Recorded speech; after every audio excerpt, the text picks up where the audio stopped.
brought you by Silver Pumps and Motors. Top quality और consistent performance के लिए सिर्फ सिल्वर पंप्स नाम याद रखना.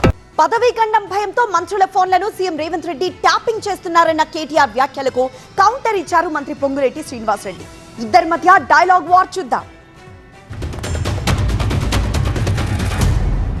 నీ సీటుకు ఎవడెసరు పెడతాడో అని చెప్పి ఇవాళ డిప్యూటీ సీఎం బట్టి విక్రమార్క, అదేవిధంగా రెవెన్యూ మంత్రి పొంగులేటి, అట్లాగే ఉత్తమ్ కుమార్ రెడ్డి ఇరిగేషన్ మంత్రి, వీళ్ళ ఫోన్లు నువ్వు ట్యాప్ చేయట్లేదా? ఈరోజు చెప్తావా? నీ మనవాడి మీద ఒట్టేసి చెప్తావా బయటకు వచ్చి నేను వీళ్ళ ఫోన్లు ట్యాప్ చేయట్లేదని? రాష్ట్రంలో వేలాది ఫోన్లు ట్యాప్ చేస్తున్నమాట వాస్తవం కాదా? చెప్తావా? లై డిటెక్టర్ ముందు కూర్చొని చెప్తావా? మగాడివైతే రా బయటకు వచ్చి ఒట్టేసి చెప్పు దమ్ముంటే. చేసేది దౌర్భాగ్య పనులు, గలీజ్ పనులు, మీదికెళ్ళి పెద్ద పెద్ద మాటలు.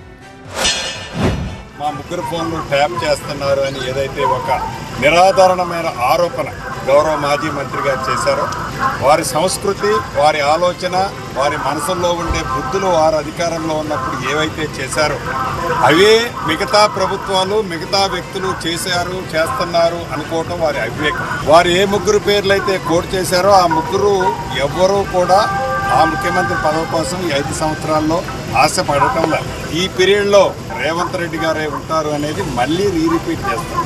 పగట కళల కంటూ లేనిది ఉన్నట్టు, ఉన్నది లేనట్టు ఊహించుకుంటూ ఇంకా ప్రజలని మభ్యపెట్టాలనే తాపత్రయపడే ఆ లక్షణం, ఆ గుణం అధికారంలో ఉన్నప్పుడు అయ్యే బుద్ధులు, ఇవాళ ప్రతిపక్షంలో ఉన్నప్పుడు కూడా అయ్యే బుద్ధులు.